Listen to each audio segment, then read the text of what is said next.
एक औरत हमारे घर के सामने किराए के मकान में रहती थी।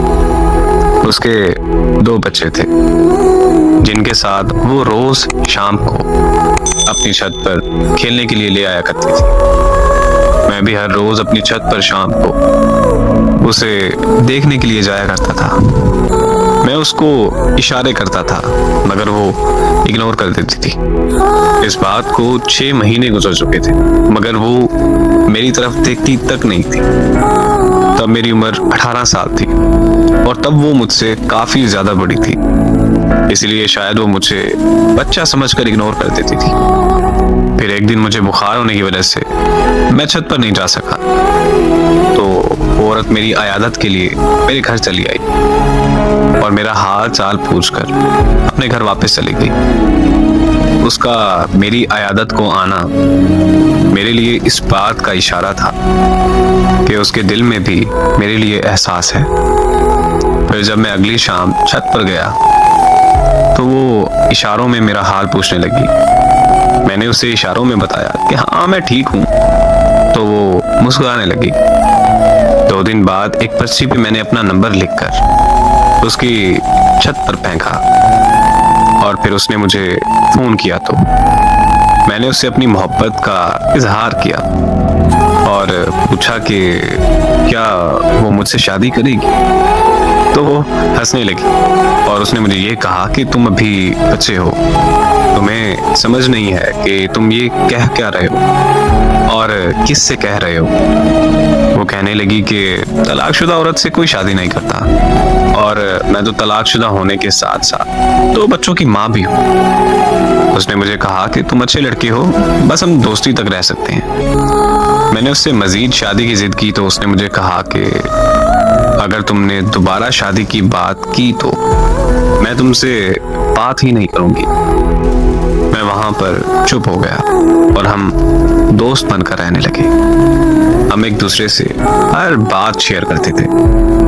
एक रात हमारी फोन पर बात हो रही थी कि उसने बताया कि वो घर पर अकेली है क्योंकि उसके अम्मी अब्बू शहर से बाहर गए हैं। ये सुनते ही मैं उसके घर के बाहर पहुंच गया और उसे दरवाजा खोलने को कहा, लेकिन उसने दरवाजा खोलने से इनकार कर दिया।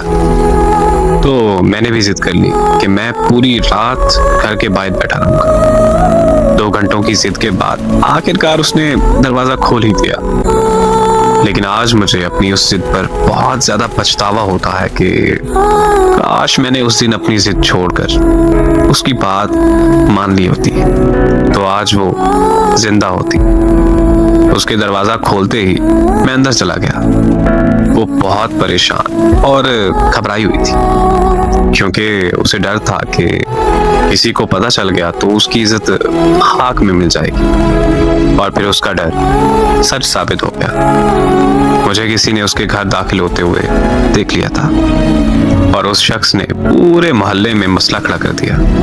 सारे मोहल्ले वाले इकट्ठा होकर उसके घर के बाहर आ गए। मैं छुप गया था लेकिन उन्होंने मुझे ढूंढ लिया था। मेरे घर वाले भी मोहल्ले वालों के साथ मौजूद थे।